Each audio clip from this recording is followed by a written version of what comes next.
আলহামদুলিল্লাহ, বাংলার একজন আপসহীন নেত্রী মরহুম প্রেসিডেন্ট জিয়াউর রহমানের সহধর্মিণী স্ত্রী দেশনেত্রী বেগম খালেদা জিয়া, যার বিদায়ে বাস্তবেই বাংলার সমস্ত মানুষ শোকাহত এবং দুঃখিত, ব্যথিত। তার আপসহীন নেতৃত্বের কারণেই, তার আপসহীন সিদ্ধান্তের কারণেই দেশ একটা জায়গা থেকে আরেকটি জায়গায় যাওয়ার পথ পেয়েছে। এজন্য মরহুম প্রেসিডেন্ট শহীদ জিয়াউর রহমান এবং দেশনেত্রী বেগম খালেদা জিয়া উনি দলের ঊর্ধ্বে, উনি এবং ওনারা দুজন দলীয় সম্পদ না, দেশের সম্পদ।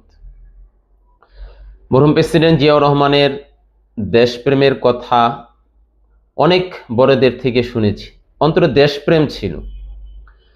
এমন আর অনেক রাজনীতিবিদ যাদের অন্তরে দেশপ্রেম রয়েছে, সবাই কিন্তু রাজনীতি পেটনীতির জন্য করে না, সবাই কিন্তু রাজনীতি নিজের ব্যাংক ব্যালেন্স অ্যাকাউন্ট ভারী করার জন্য করে না, অঢেল সম্পত্তি মালিক হওয়ার জন্য সবাই রাজনীতি করে না। সেই দৃষ্টিকোণ থেকে মরহুম প্রেসিডেন্ট শহীদ জিয়াউর রহমান এবং তার স্ত্রী দেশনেত্রী বেগম খালেদা জিয়া, এটা আমি না, দেশের জনগণই বলবে যে তার অন্তরে দেশপ্রেম ছিল। এত নির্যাতনের পরেও জেলে গেছেন, তার কথাবার্তায় শালীনতা, ভদ্রতা, নম্রতা।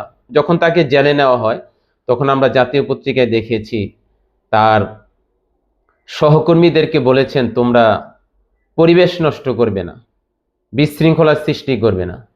সার্বিক আরো বিশ্লেষণ অনেক দেওয়া যায়। সর্বোপরি তিনি দুনিয়ার থেকে বিদায় নিয়েছেন, এই জন্য আমরা তার তিলুল কোরআন ফাউন্ডেশনের পক্ষ থেকে তার এন্তেকালে আমরা ব্যথিত, এবং তার জন্য এবং তার রুহের মাগফিরাতের জন্য এবং তার পরিবারের সমস্ত সদস্যবৃন্দের জন্য এবং তার দলের নেতাকর্মীদের জন্য আল্লাহ তাআলার কাছে পরিপূর্ণ সবরে জামিল, পরিপূর্ণ ধৈর্য ধারণ করার তৌফিক দান করুক, এবং তাদের যারা নেতাকর্মী তাদেরকে মরহুম প্রেসিডেন্ট শহীদ জিয়াউর রহমানের আদর্শ, কথায় আছে জিয়াউর রহমানের ধানের শীষ, কথায় আছে দেশনেত্রী বেগম খালেদা জিয়ার ধানের শীষ, ওই মন মেজাজ নিয়ে দেশ এবং জনগণের সেবার মানসিকতা নিয়ে আল্লাহ তাদেরকে রাজনীতি করার তৌফিক দান করুক। আমিন।